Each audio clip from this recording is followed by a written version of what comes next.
deep dive into the, let's say, inspection, code review activities. So first of all, I would like to start with a story. Once upon a time, there was a little girl that loved to play with numbers, and when she was little, she wanted to be a salesperson because she enjoyed giving the change. Later, she discovered other information regarding numbers, and eventually, when she went to school, she loved being at the blackboard and writing with the chalk.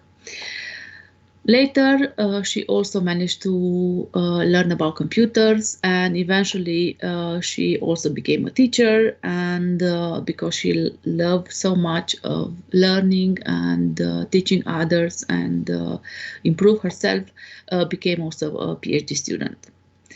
After the PhD studies, she became a teaching assistant and later also a lecturer that made her realize how important is this learning process. In the same time or during the same period, she also became a mother, and this bring a new challenge to her life because she wanted to balance work and also life. And in her challenging time of doing both of them, identifying how the children learn, how students learn, was very important.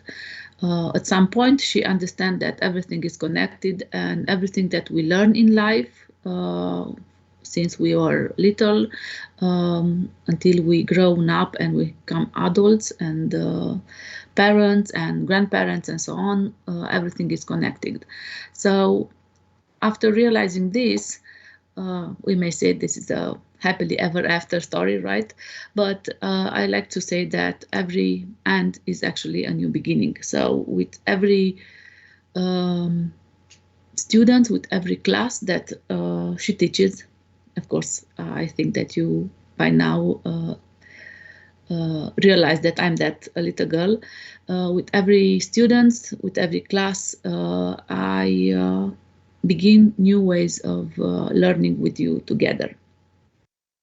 So this is my story until now. This is my motivation of being here. This is what I enjoy doing in life, learning and teaching and learning together. So maybe you have some questions regarding that, or maybe some of you would like to share your story. Why? How come that you are here? Do you enjoy being here? Is this everything that you wanted in life at this point? So your turn, if you like to share, sure.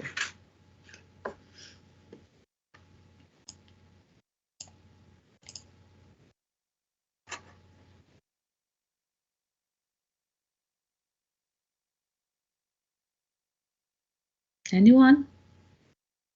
What's your story until now? Are you in life in your point where you wanted to be? Do you enjoy being a programmer, maybe a tester? Well, I guess I could try.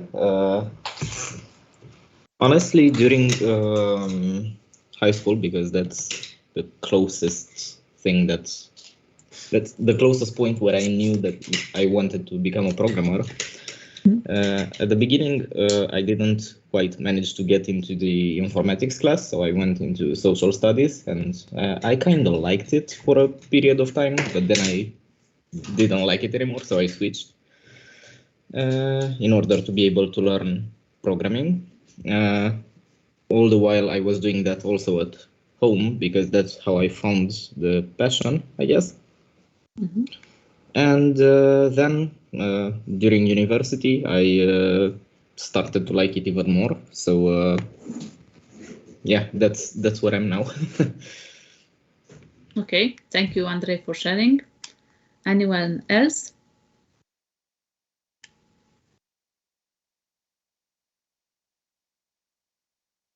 Maybe a girl?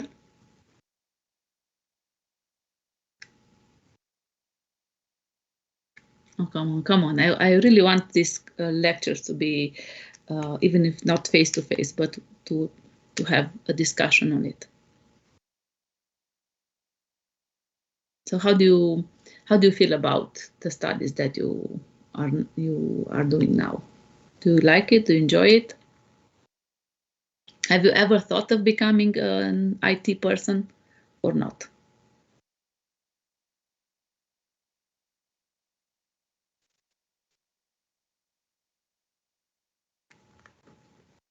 Well, I think we all came here with this desire in mind, right? Okay. Okay, thank you both of you, Andre, for sharing. Maybe it's difficult for you to share, but I hope that by the end of the semester, this lecture will be much more interactive, let's say. So before going to the next slide, is anyone else wanted to share, say something?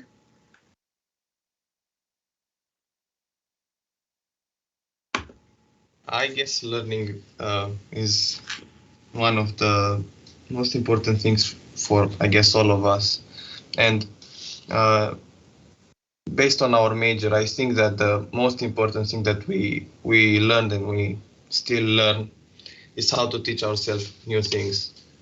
And I can say that that's the most valuable thing that I learned during high school and continues to improve it during this major. Mm-hmm. Okay, thank you, Philip.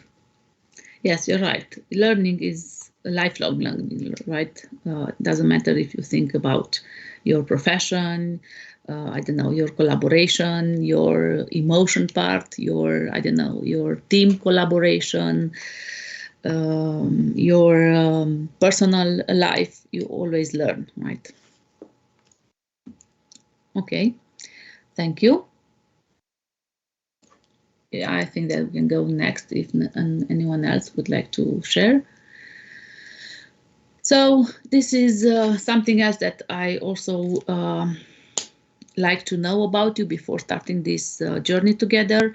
I think that you are used to have this feedback at the end of the lecture, at the end of the seminars, and so on about how the teaching was, how the concept was taught, and so on. But today we are going to do a little bit thing differently. I also want to have a feed forward, that is, I want to know your opinion before starting the classes. So I will like you to enter to menti.com and use this code. I will also write it on the chat. So code 94 89 18, and I will start a feed forward task.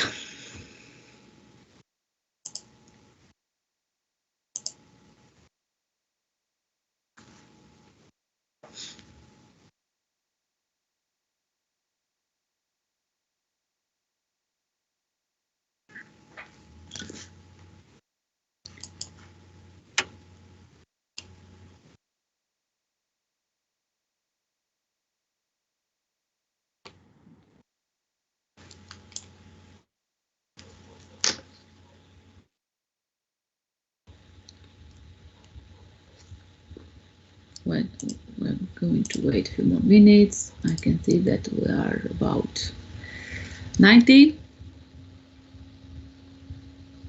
If anyone would like to join.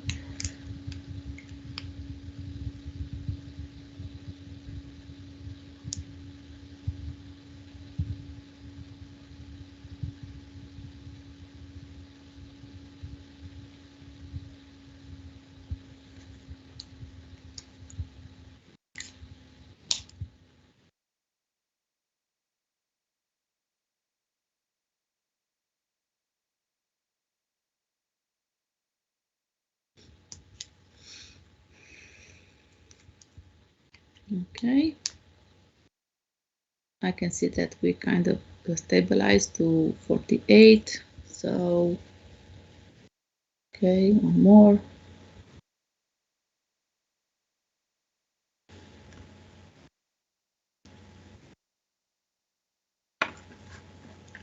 Okay, I think that we can start. Everybody's ready. Can I press start?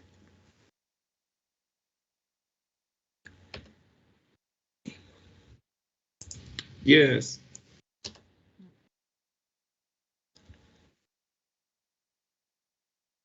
So the first question, how many lectures do you plan to attend?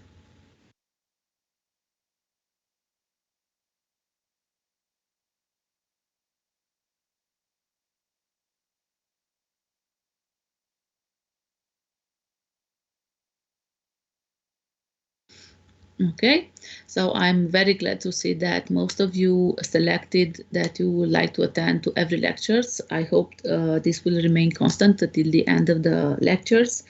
So this is it's a very good result for me, also for you, I think.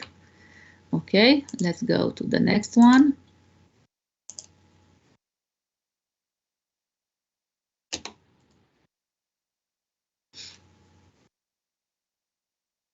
How many laboratories do you plan to attend? Remember that 5 are mandatory.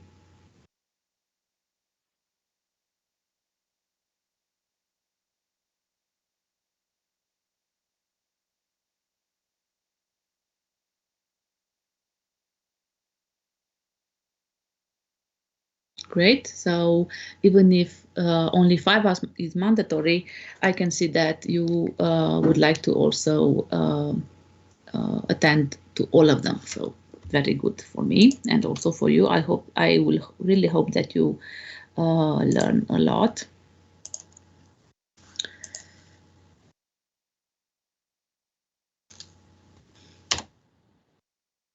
Next question. How many seminars do you plan to attend? Also 4 are mandatories.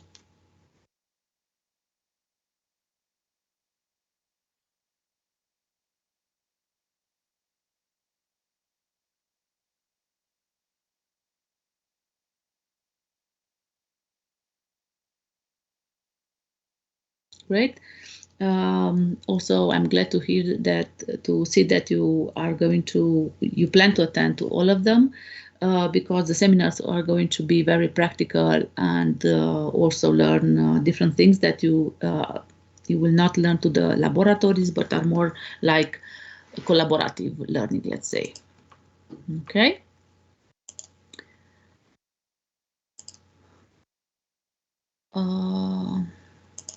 Okay, this is what do you expect? What do you want to learn? You can add 3 words. What do you think that you are going to learn? What do you expect to learn on this software system verification and validation?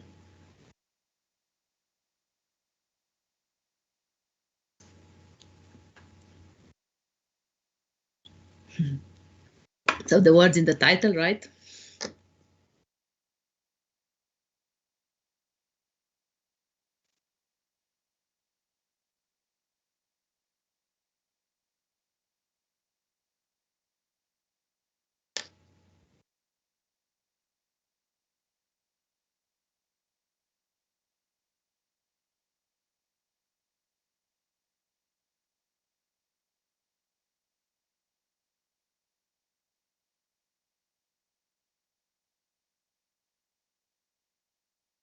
Mm-hmm.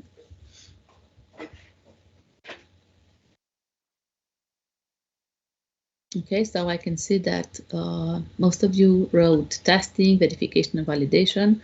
Yes, so verification and validation, it's not only about testing. Yes, I can see some of you also write about QA, quality assurance. You also learn about quality control, of course, code review. Yes, teamwork, it's one of the aim of these classes. Also, you are going to work in teams in labs, but also in seminars. User interface testing, vulnerabilities. We'll see if you have time to also have a lecture on security testing. Efficient testing, yes, how to efficiently test, how to design your test cases, because it's very important not only to write the test cases and run them, but the most important part is how to design them. If you think about scripting testing, when you plan ahead, we'll also be talking about exploratory testing. I can see that you have also wrote about architecture. Yes, architecture is very important, either from the point of view of the source code that you wrote, because this will have impact on the test cases, on how you write the test cases, but also the architecture of your test cases is also very important, the structure of them. Practical testing, yes. Specification languages, we also talk about specification and requirements. Okay. Code review, new skills. Yes, you will develop new skills. I don't know about Timona Halap. I don't think we're going to talk about that, only as a side maybe. How to simulate errors. Yes, we're going to do this. How to identify the errors, how to better discover them, and how to make them appear. Right. Right. We will see how this will be matched with what we actually do. Next question: how would you like the laboratories to be carried out? So they are 2 by 2. So solve again. So solve a given problem, or you construct your own problem. Would you like to work individual or in team? Would you like assignment in class or only at home?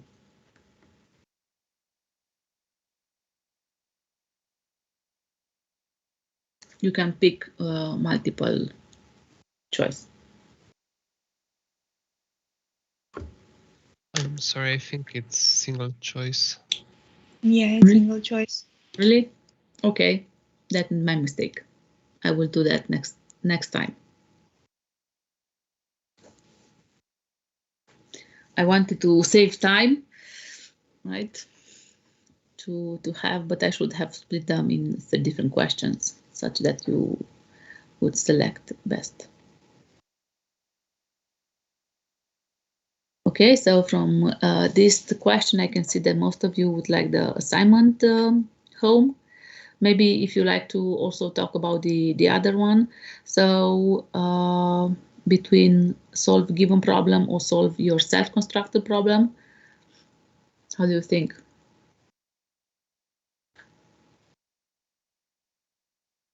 So I was reading yesterday some of the Professor Miklea's interviews, let's say, and he also talked about this ability that the students need to have also in not solving a given problem, because in real life you are not given a problem to solve. You're not waking up in the morning and say, okay, this is your problem, this is what is given, this is what you have to solve, provide a solution. Sometimes in life you don't have the what is given and what you have to find out. You have to not to discover the problem, but you have to self define your problem. And I also think that you have to improve that skills of modeling the problem, right? Identify, okay, this is the context, this is what's wrong. We have to model also what the problem is, and to identify the problem and modeling it. Also regarding this individual study and team study,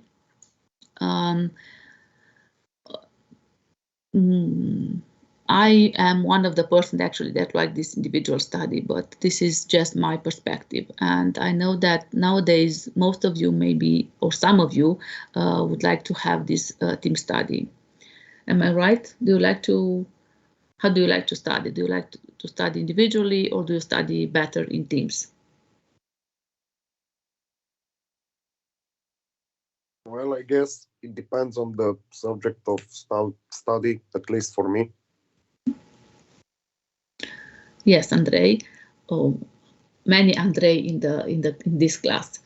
So yes, it's depending basically on what you have to study, but I think that studying in teams will have much more benefits than individual study. But of course, depending on the context. And also about this assignment in class and assignment at home, this is how I actually design the laboratories, because I know that in order to fulfill the take-home assignment, you will be also giving some information about how to do it in class. So if you start working on in class and understand better what you have to do, then at home you will be doing better. Okay, let's take the other one, the next one. So this is about the grading. So how would you like the laboratories, the activities to be split, the percentage? So how many should be the lectures, lab, seminar, and exam? Because now is exam 50%, lab and seminar 20%, and 10% are the lectures, basically the quizzes.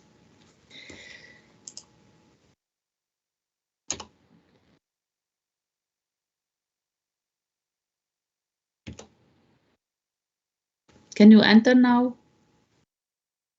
Okay.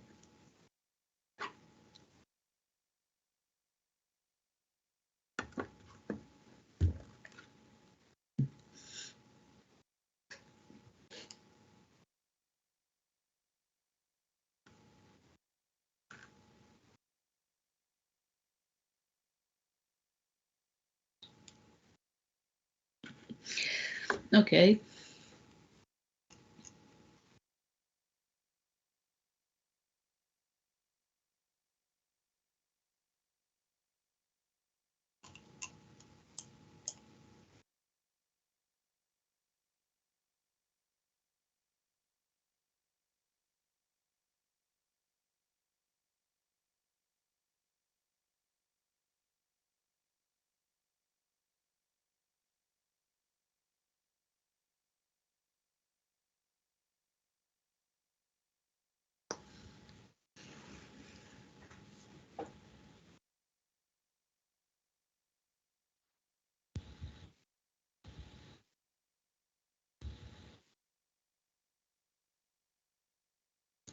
Okay, I can see that majority of you wanted to have more points for the lab.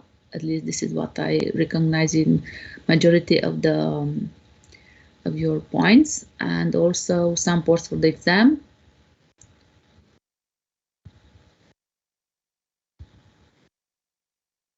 Mm-hmm.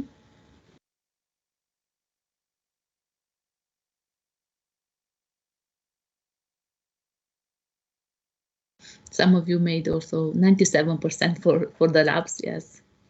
So you like to code, but yes. However, I think that also learning theoretical points and structure is also important when you wanted to, after finishing the universities, to know where to look for the theoretical part. Mm-hmm. Okay. So the idea I can see in your own opinion is that most of the points should be for labs, some for seminars and for exam, and 0 to a few points for the lectures. Mm-hmm. Even if the lectures are not mandatory,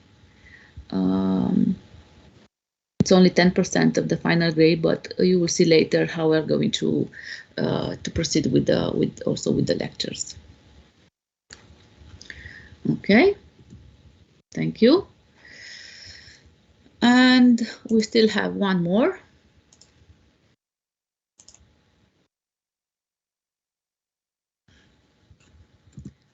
Hi. Can you see the last question? Yes. So if you could travel in time, you'd like to see what? The past or the future?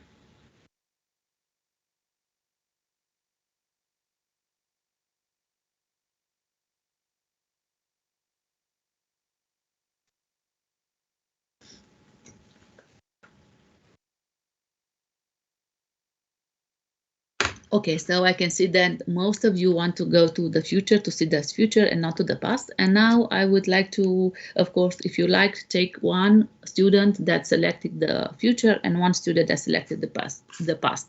Of course, volunteer students. And maybe share with us what did you want to see the future, and the other student, what did you like to see the past? Anyone?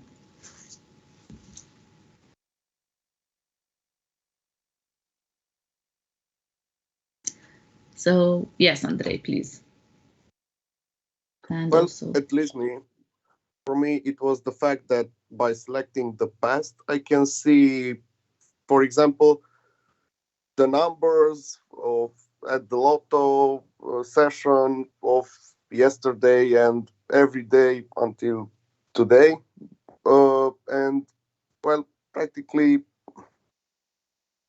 don't know how to put it. If I can travel to the past today, I can see the lotto numbers and I can go in the past and put them and practically be rich until today. so having the information today, going to the past and change it. Yep, practically I'll be coming to from the future in the past and just become rich. One step. Okay, thank you, Andrei. Alexandra. I actually chose the past too, but I don't have quite such an interesting reason. It's just that time travel sort of scares me in general, but I would rather go to the past than to the future because I don't really want to see what's coming next because I just want to make it my own. And by going to the past, well, I would hopefully not change anything unless meeting my past self or something. So that was my reason.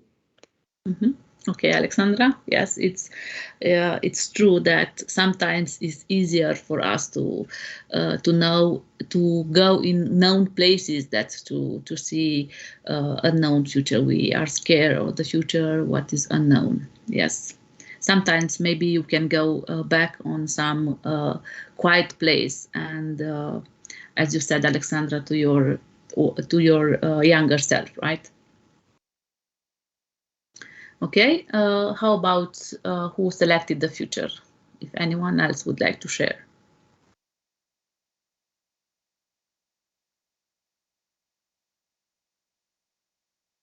Why did you pick up the future? And if you like to share, one volunteer, please.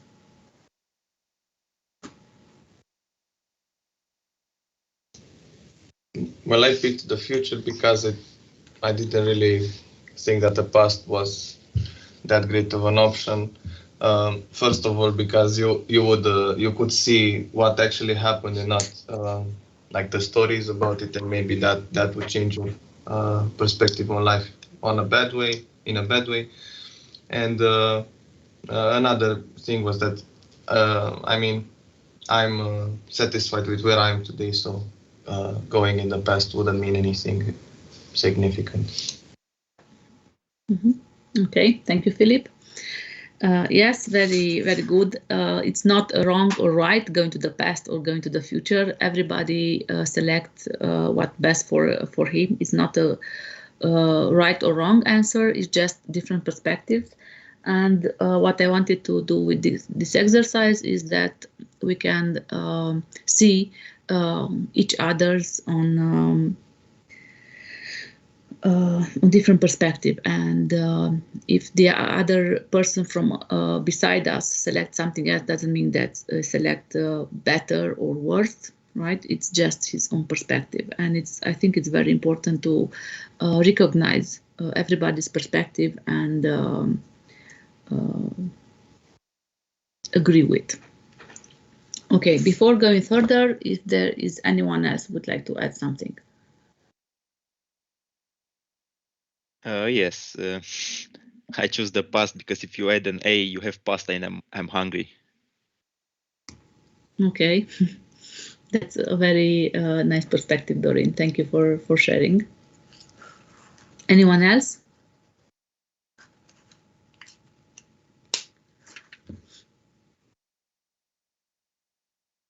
Okay.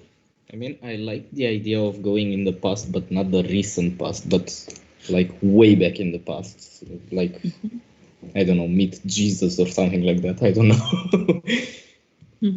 That's interesting, Andrea. Yes. Yes, it shouldn't. It's the past. Any point in the past that you would like. Yes, that would be interesting to meet important persons in the development of the humanity. Okay. Great. Thank you for your input. Let's go next to our discussion today. So this is the Microsoft team that we are in. The classes will be online for the lectures, seminars, and laboratory will be face-to-face. However, if needed, they will be also carried in hybrid way for those students that for medical reason cannot access the physical classes. Okay, I am Andrea Vescan. I'm going to have the lectures to teach the lectures. Also, the seminars we're going to do it together. And for the laboratories, you also have Assistant Professor Lazar Lorenz Beata, and also some of the students also have that is also an Endava associate teacher. He's going to also help us with some of the laboratories. Okay, this is the class schedule. You also saw that maybe on the on Teams already. I have posted yesterday, actually before yesterday, and this is the tentative schedule. We have lectures today about inspection. Then we'll talk about testing in general, and we have different lectures on black box testing and white box testing, and also a lecture on different levels of testing. We also talk about agile testing, correctness, and symbolic execution and model checking, and also many other concepts that I didn't added here. Just let's say the global ones. We'll also have some invited lectures from IT firms. We get the Endava invited lecture official acceptance, let's say, and those the other three are pendings. So we have an invited lecture for Evozone about performance testing and web testing, about Altom also about testing in generals and different skills that you need to have. And Endava will talk about quality assurance, quality attribute, quality control, sorry, and many other, maybe also agile in the industry. For the seminars and laboratories, as you've seen, we have here the same topics that we'll discuss in the laboratory. We'll also be discussing in seminars, but from a different perspective. So the first one will be inspection and code review. The second one will be about designing test cases for black book testing techniques, that is starting from the specification.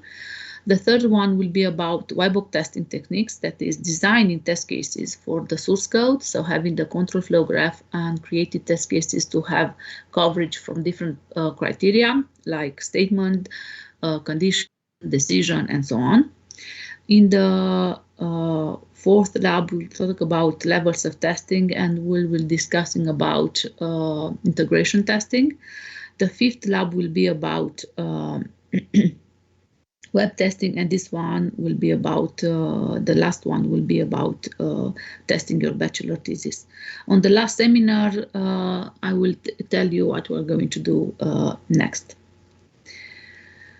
The grading, this is the grading scheme from the syllabus that you can find it here. So it's actually 50% for your exam, 20 for the lab, 20 for seminar, and 10% for the quiz. That is from the quiz that will be given to the lectures. You are also going to receive bonus points for various activities that we'll discuss next. In order to pass the exam, you need to have 5 at the final grade, and you also need to have minimum 5 out of 6 attendance for the lab and 4 out of 6 attendance for the seminars. In case that you miss some of the seminars or laboratories, make sure that you have the motivation, and you need to send it 1 week from the date of absence. And for medical issues, please also fill in the requirements document on the web page.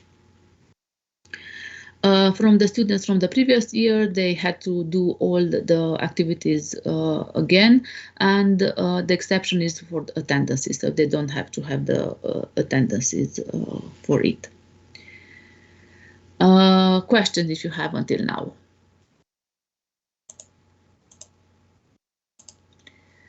Okay. If not, we'll go further. So I have actually modeled this grading scheme using gamifying education, and you can use those links to read more about why we can use game in the way that we assess the students, and such that all the elements or the activities in the formula are changed with this one. So actually you have 300 experience points for the quizzes during the lectures, 600 experience points for the lab assignments, and 600 experience points for the social quests, so basically the seminars. For the seminars, you are going to receive 300 experience points for a systematic literature review report that you are going to do in Teams, and also a video presentation. And for each seminars, you will get 50 experience points at the end of the seminars. Of course, if you do the activity. At the exam, you will get maximum 1,500 experience points. So you can see that you can actually pass the exam without having any of these done, for example. However, achieving this one only with exam, it's not possible. I think it's not that easy to achieve, let's say. So I will recommend that you have at least some of the activities during the didactic activity fulfilled.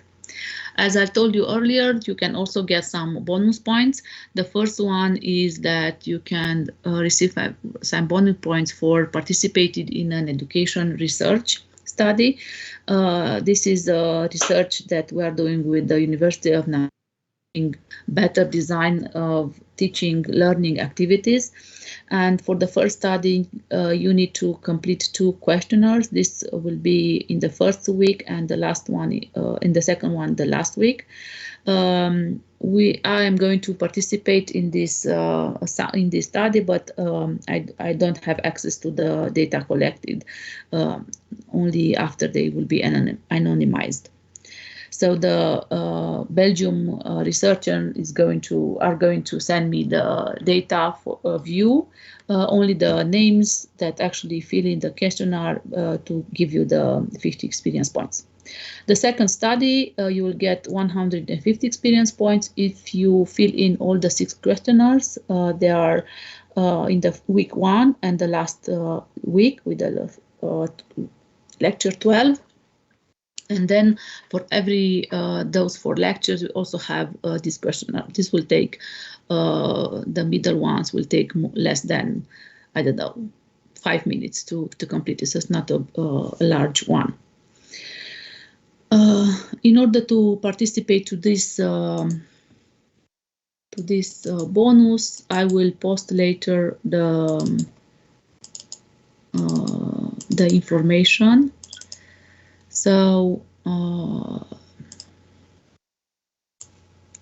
this one. So in order to participate, you need also to upload in the bonus educational study the file with your agreement. I also added there the information, and this will be the link for the first questionnaire for the first week and the questionnaire for the first week. These are not true yet. Okay. But I will post you today after the lecture, such that you'll have the link by today. So if you would like to participate in the study, we would like to thank you for participating, because this will allow us to better design the learning activities for you and for the next students. So make sure that you fill in this week. Another activity of bonus points that you can access is you can earn 600 experience points if you do a research paper. Of course, together with a teacher, you have to form a team of 2 members, and with the help of the teacher for a certain topic, you can earn those 600 experience points. The delivery is that by the end of the 20th of May 2022 here. Okay, let me just change it. 22.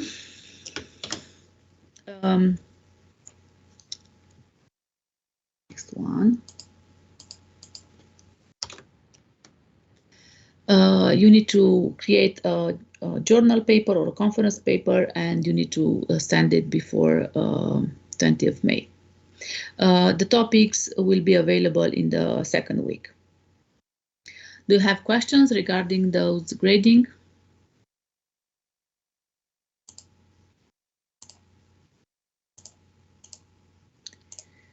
Okay, if not, we can go further. So for the seminar, these are the points, these are the topics. So as I told you earlier, you have 50 experience points for each activity, and also in the last seminar, you have to conduct the systematic territory report and also video and peer review your colleagues.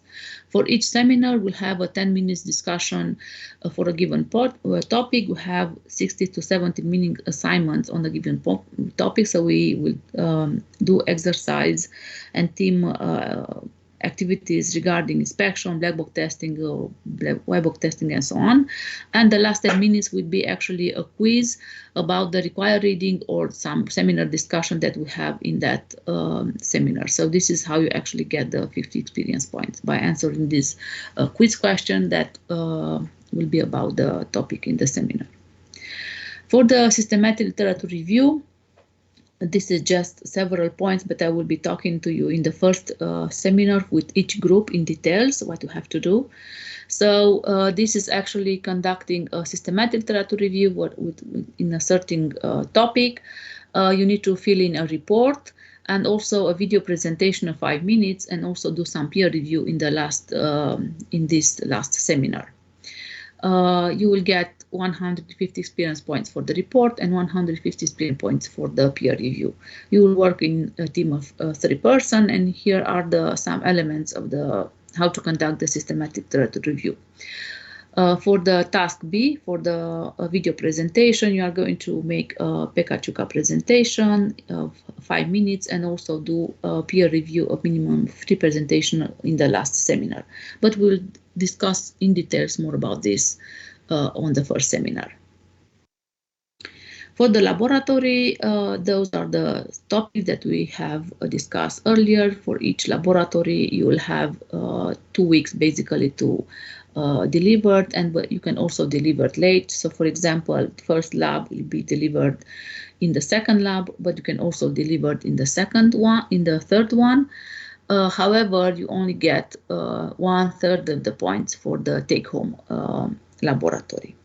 In the last laboratory, you will have only in-class work, and you will have to test your own thesis, your own application for your thesis, and we'll see maybe some of your colleagues, depending how many of you are managed to have your application ready by then, some of the functionality of this. So this is the requirements for the laboratory. So we have in-class assignment of 25 experience points and take-home assignment of 45 experience points. And you have to have 2 members per team. And if one of the students remain without a colleague, then you can form one single team with 3 members. You can deliver maximum 2 lab problems, but only if time is allowed. So we will stick with 1 delivery time. As I told you earlier, 1/3 of the points from the lab grade will be subtracted, and you will get only 1/3 of the points actually if you have a delay in submission. After you deliver the lab, you have to turn in the documents on Teams. Okay, before going further, if you have questions about the grading part.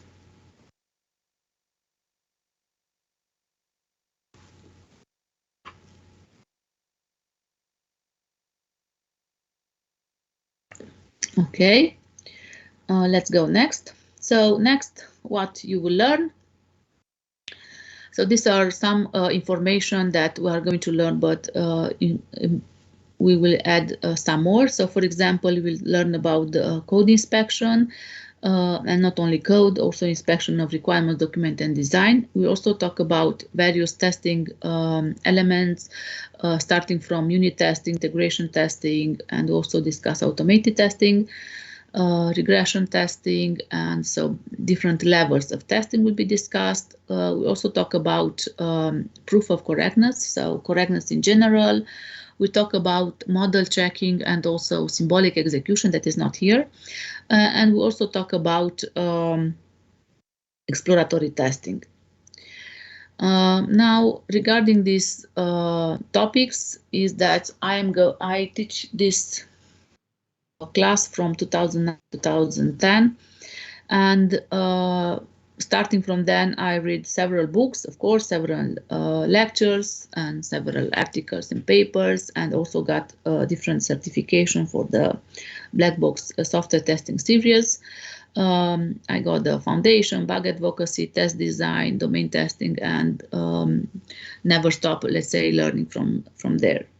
Something else that I also wanted to share with you is that I also identified that I had this Dunning-Kruger effect. Do you know about this Dunning-Kruger effect? Have you heard about that earlier? Yep. Yes. Mm-hmm. So I got into this and realized that I also have it, because in the first part of the teaching software system verification, I was around here, right? And okay, I read some books, I saw some papers and other teachers and so on. So I know enough. I don't know this one, but I know enough.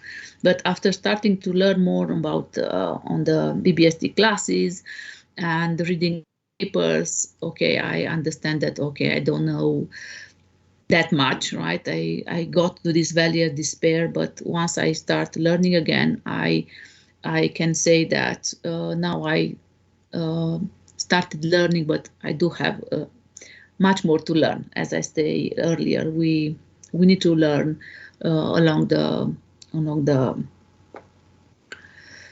life, right? So I also got this imposter syndrome. How about this? Do you know what imposter syndrome is? Yes. Of course. Yeah, I think we maybe sometimes all got into it, right? It's when you actually know that everybody else know more than you do, but actually do, let's say, enough in that time, right? And you can also learn more about those two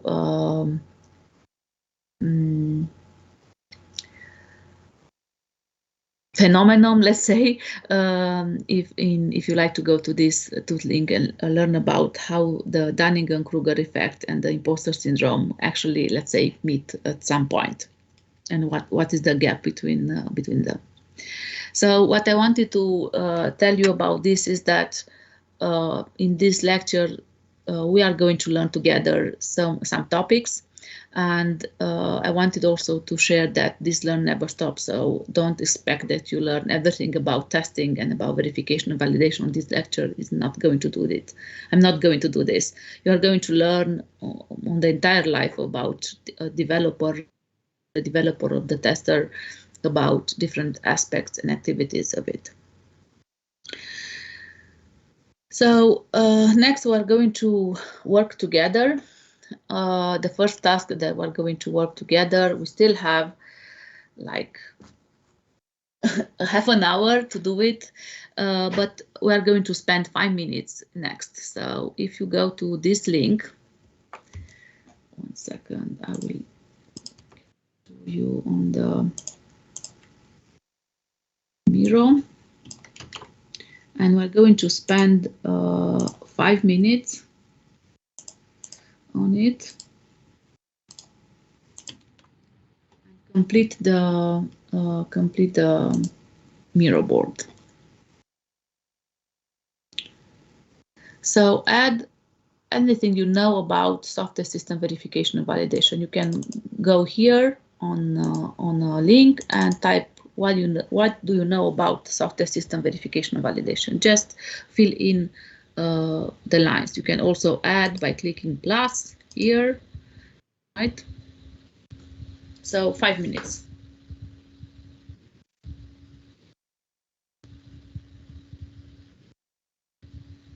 So just click on a type set something, okay, and you can write here.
Okay, 3 more minutes.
Okay, so this is the last minute.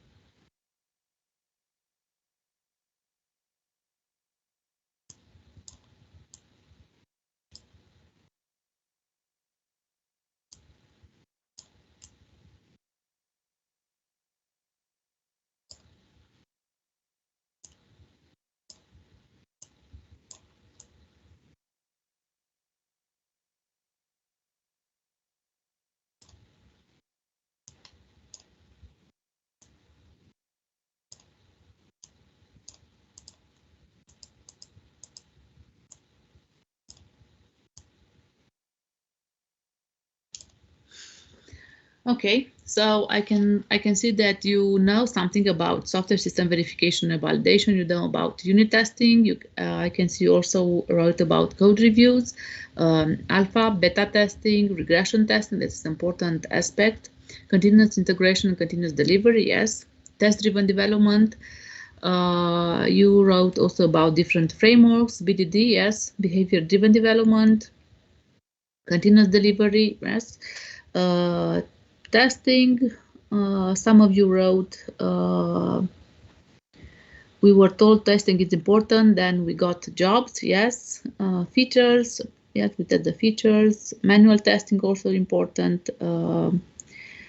Yes, and you also managed to write that some clients hate spending extra money on testing and then wonder why the products fails. Yes, it's very important to, let's say, advertise the testing and write and talk to the clients to see how important testing is. Great. Thank you. You can also add later if you like more information.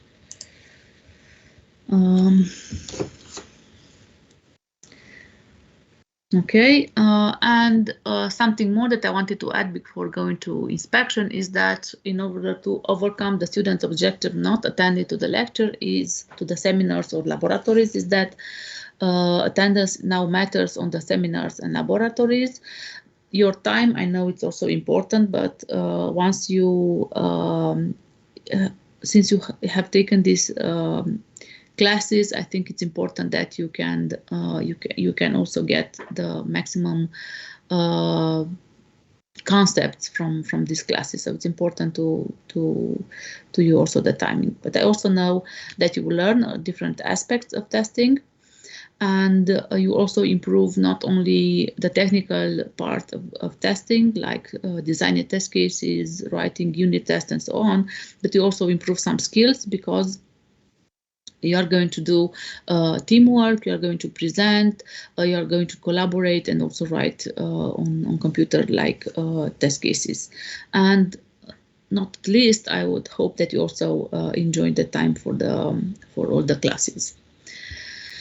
So this was the introduction part. I know was a lot. And now let's go to the real talk for today. That is on testing, on inspection.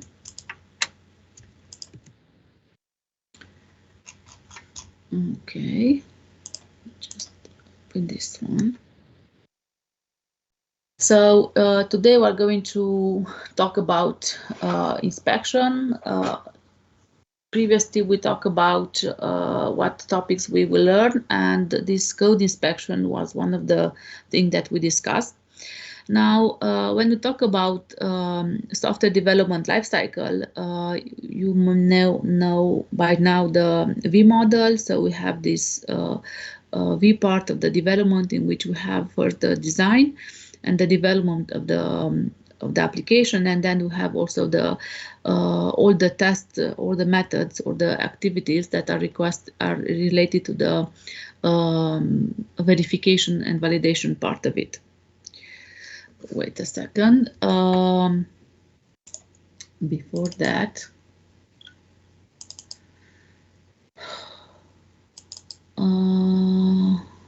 I would also like to go very quick on verification and validation. And there are these, we'll be talk about shortly verification and validation, about quality control and quality assurance, and also talk about the first bug. So first of all, the verification and validation part of it, you have these two different aspects from Software Engineering Institute and from the NASA guidebook. Basically, the idea is that when we talk about the verification, we talk about the process of building the right product. And when we talk about validation, we talk about the actions in which we will check if we build the right product, the product actually that have the functionality of the request by the client. In order to do the verification and validation activities, we can use both static and dynamic analysis from the verification point of view, and for the validation point of view, this will basically consist of activities that will check if the product actually is what the client is supposed to have, what the client wanted. When we talk about the software development lifecycle, we have this V model that I'm sure you're used to it. However, this was improved, in which basically they add after each activity in the design of the application also a review phase. So for the specification, adding a review phase. For the design, adding a review phase. And also for each testing phase, we have added some test review. Regarding the difference between the keywords quality control and quality assurance, when we talk about quality control, we talk about the quality of the products, right? We want to make sure that we detect bugs, right, and problems in the product, right, in the application that we have developed. And when we talk about the quality assurance, we talk about the quality of processes. So we will check that the way in which we construct the application is the right one. It's fulfilling to some standards and processes. Because quality is very important element when we talk about bugs, quality actually has different definitions, and you can see here that we go from some standard, from requirements, right, some from conformance to some documents, to requirements regarding the requirements of the user, right. Some requirements may not be defining in the specification. We can also go to the definition given by Juran, in which he talks about satisfying and dissatisfiers regarding to the application from the perspective of the users, of the client. The best definition that I like is this one: quality is value to some person, because some of the characteristics of an application or of a product may be valuable to some of us and not valuable from others. So if you have this building of a house, yes, you have the proper tools, you have the qualitative tools, but at the end, the quality of the house is not staying in only the products that you're using, but also on the value to the person that actually used the application, used the house. Now that we have seen what quality is, because this is how we measure, we can now see what is the bug. So do you know what was the first bug?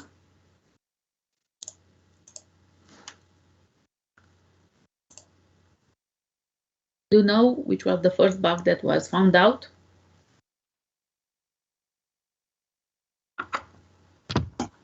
Physical bugs getting into the computers. Yes, Albert, you're right. So actually the first bug was a physical bug that actually was identified by Grace Hopper on the Harvard University on the Mark II computer machine. Was actually a moth that was on the relay, and for that on actually that's the first case that actually a bug appeared in the application. I will invite you later to watch this video. So this was actually the first computer bug. Yes, that was born. Actually, it died, right? And for that on, the concept of bug, let's say, appeared.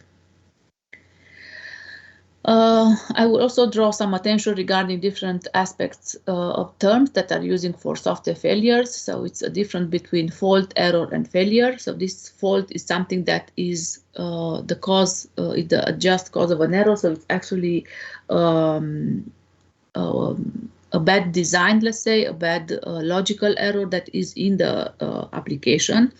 Error is basically something that appears when the system is in a certain state and this fault actually exists in the source code. And the failure is actually the manifestation of the fault that exists in the source code when the state of the system is in that, when the system is in that state that actually makes the fault to be manifested. However, we are going to use the term bug in our lectures. Another important aspect regarding software error or bugs is that when we talk about quality of a software bug, of a software system, we talk about some quality that he has. But there is also this quality that refers to some specification and to some conformance to some requirements, right? This is an example because I wanted to see that sometimes some of the products have a limited quality but are not bugs. For example, you may know that a tank is better than a machine, right? Because it's reliable, it's fearless, and so on, but can protect us from bullet and so on. However, in a general machine that we are using, are not required to have this all those qualities that the tank have, right? So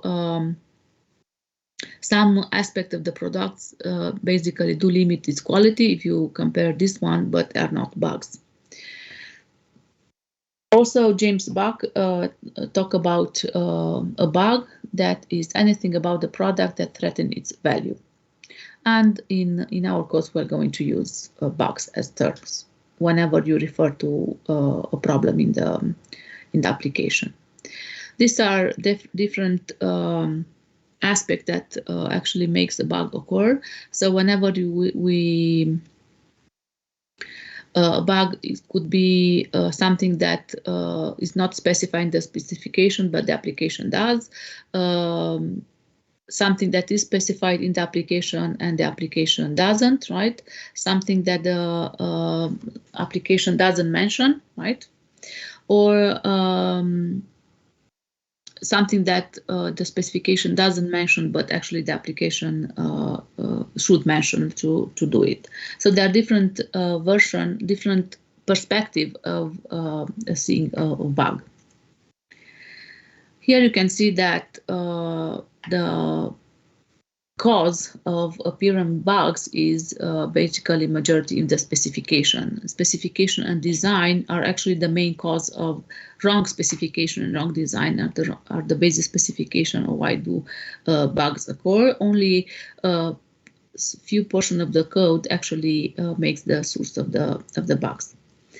Of course, it's very important when we find the bugs, as long as we find them near the specification phase, near the first phase of the development, the cost of correcting it will be less. If we identify a bug near the release, of course, the cost of correcting that bug will be higher. These are some famous bugs that you may know some of those. So even that maybe some of them are just about the money, like the Disney Lion King or the Mariner first rocket. Some of the bugs are actually causing death of people, like the cancer treatment radiation therapy or the Terac 25 radiation therapy machine that actually caused several people to die. It's something that I was reading about the almost World War III that could happen in 1983 is actually when Soviet software failed to identify some missile detection, and the person that actually was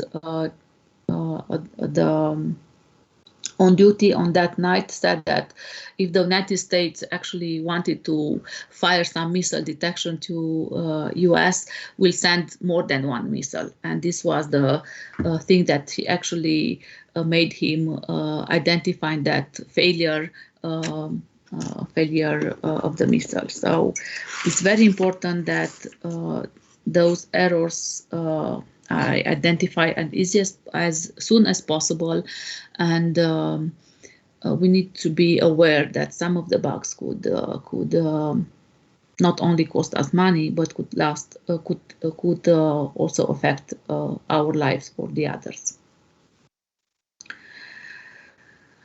Okay, and let's go now to inspection. we still have 20 minutes. 1 second. Okay. So as I told you earlier, the software development lifecycle, the general V model was also improved by adding some activities after each step of the development to actually review the documents, the design, the code, and the tests that they were performed. So in this respect, we will be next talking about those activities that were introduced, those regarding human aspects when testing. So when we talk about human testing, we talk about activities that we would like to have in order to prevent errors. And this activity was actually added to every step of the development. So when we have the talk with the end user and have the requirements, then we also have the verification phase in which basically we review the documents. Then we have translated the requirements into objectives, also have this review. Then we translate this of the application on the external specification for the developers and for the software teams. And once again, we have the verification, the review part. Then we have the system design. Once again, check that the design is okay. The program structure design with all the functionalities, right? All the links, all the relation between them. Then module interface and so on, and even the code. And also here is missing also the testing. So this human testing part is actually including some review activities after each activity in the development lifecycle. Next, we're going to emphasize on 3 of them, and the last slide also take on some modern code review. However, those are more are more related to general inspection. So why is human testing methods important? Because they actually help us to increase the productivity of the application, to make the product more reliable. Since we can apply review and testing method, human testing method, as soon as possible in the development life cycle, the cost of correcting the error will be less. From the human testing method, I added here inspection, walkthrough, peer programming. There are also code review and many others.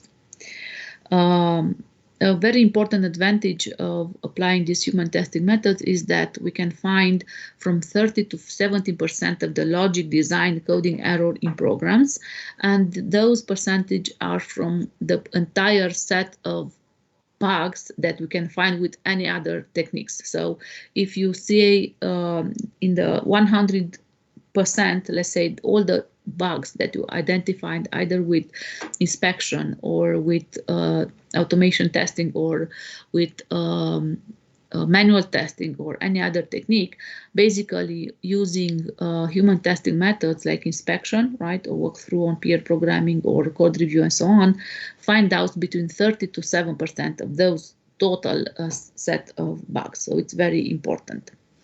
Also, inspection and computer-based testing are complementary. There are some bugs that you cannot find with testing, and there are some bugs that you cannot find with inspection.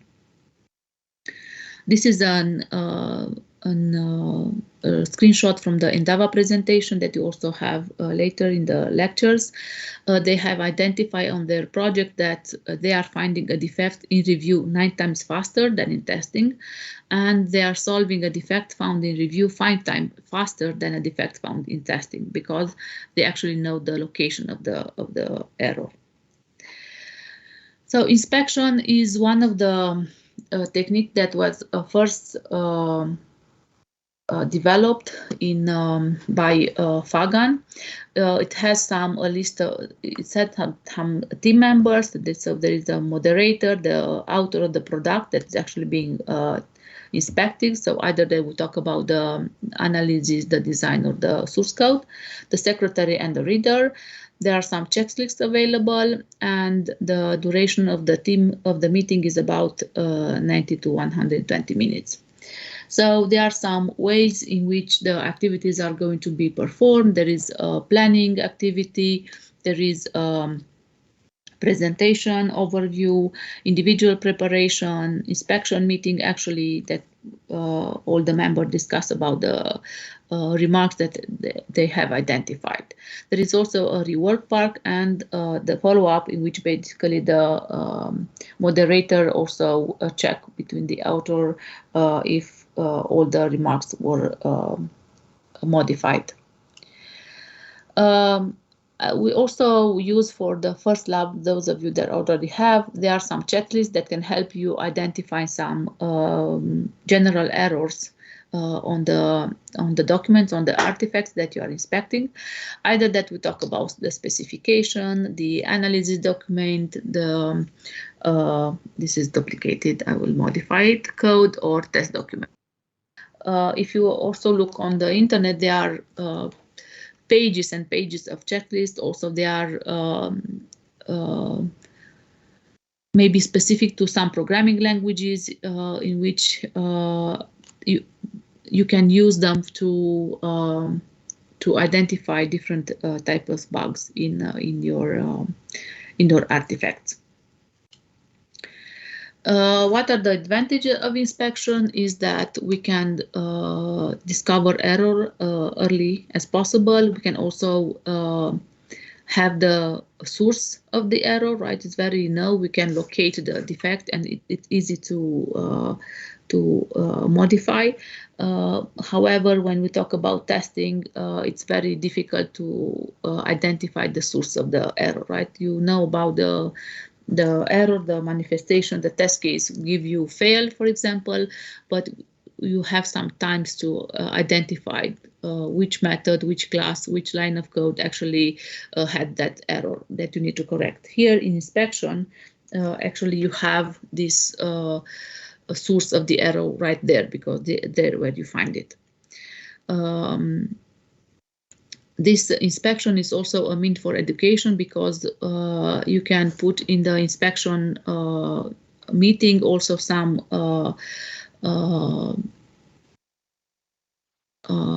let's say some experts on review, and also some newcomers, let's say, that can learn about how to conduct an inspection, how the meeting is going, how to identify bugs, and so on.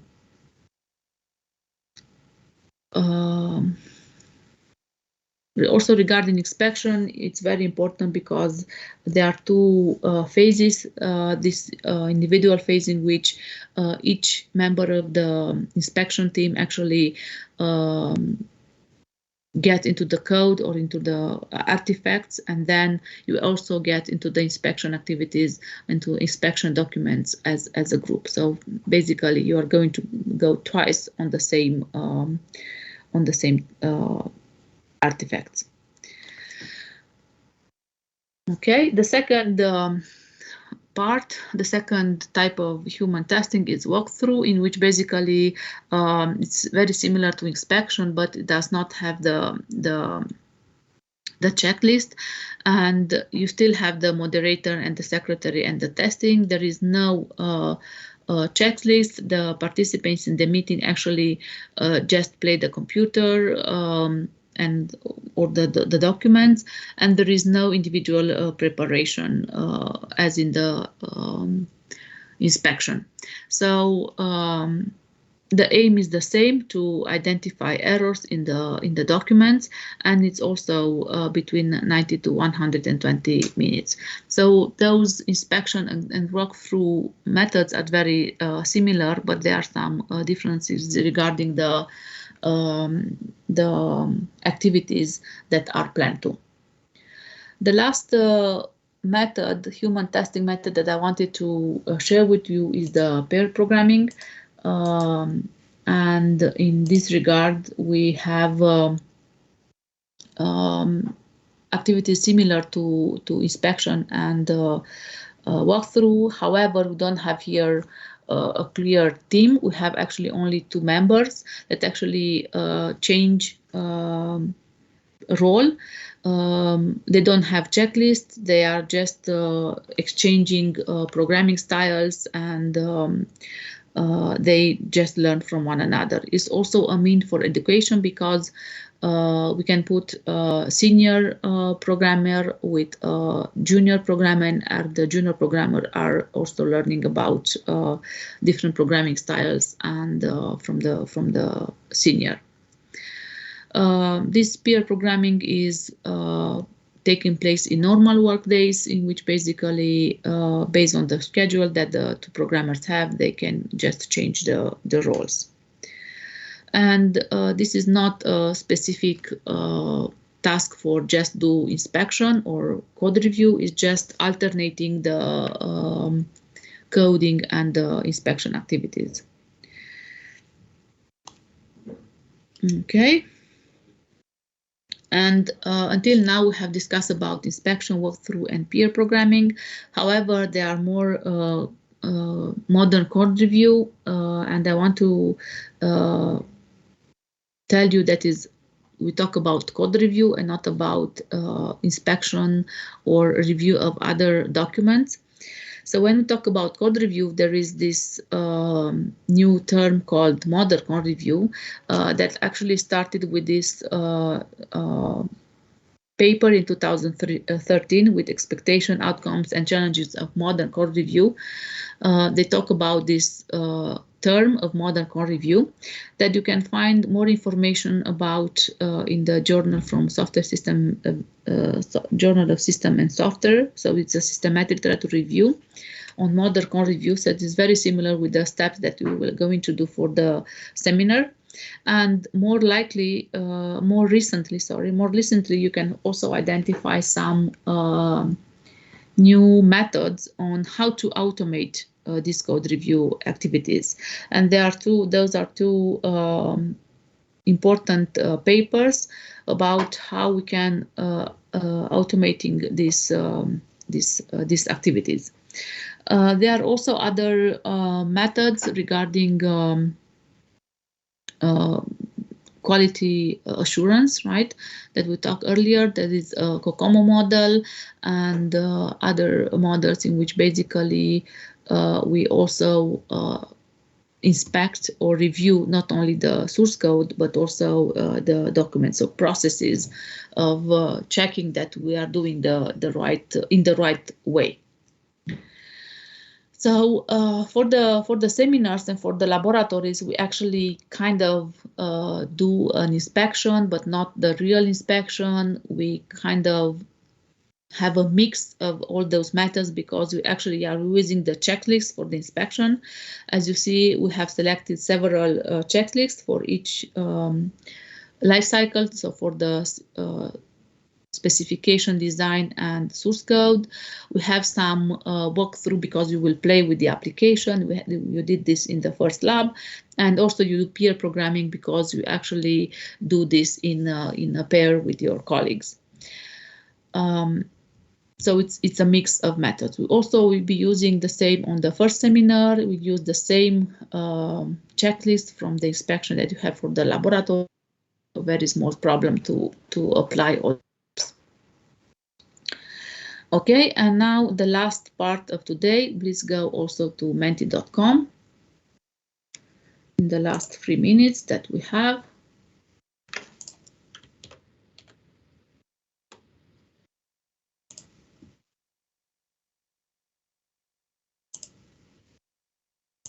So this is an exit ticket for today.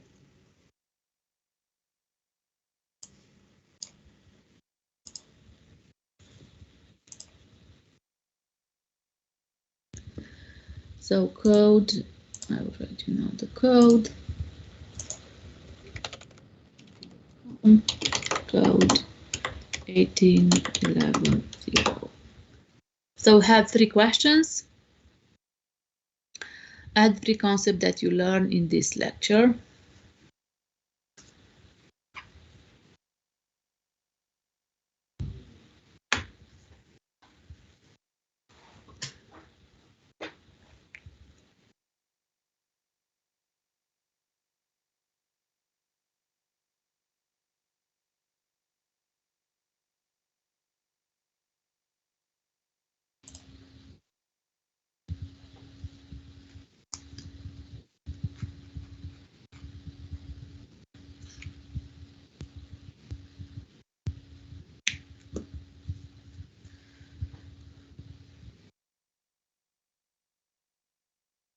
Okay, I can see that you managed to fill in. Thank you. So most of you said inspection. Yes, we talk also about walkthrough, peer programming, human testing. Yes, V model, specification, software development lifecycle. Yes, peer programming checklist, first bug. Yes, failure, code review, no preparation review. Yes, for some fault. Yes, was another concept that we talk about. QA, quality assurance. Yes, COCOMO model, right? Fault, error, failure, walkthrough, error, great. And also the math, right? This is the first actual bug, right? Okay, let's go to the second one.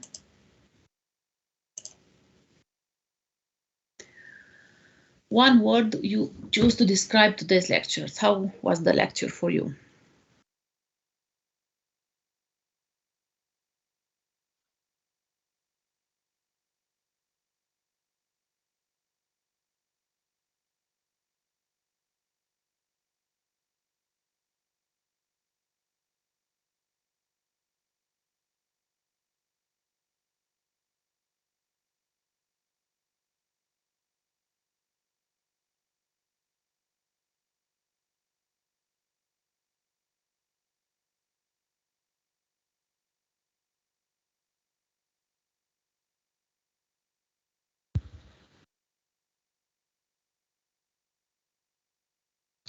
Okay, thank you for those kind words. I hope that was interesting, informative, funny, excellent. Noise or nice? I don't know. Noise, maybe, yes, maybe two noise.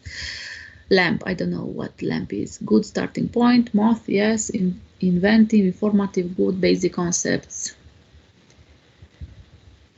Laid back, okay. Unexpected, okay. I hope that we can make this interesting and interactive and engaging part also to the next one. Okay, and the last question for you today.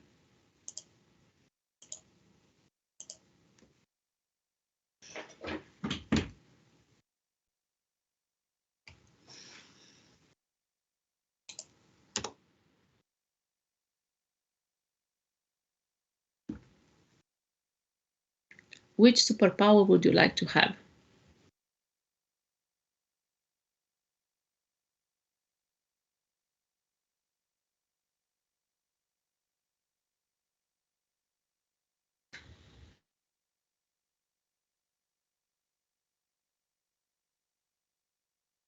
Okay, so I can see that teleportation was the first one, mind reading the second one, the third, I already have a superpower, flying and invisibility. Yes. So anyone would like to comment on those? A volunteer maybe? How come that you choose that superpower? And what would you do with that? Where would you teleport you? Or what mind would you like to read?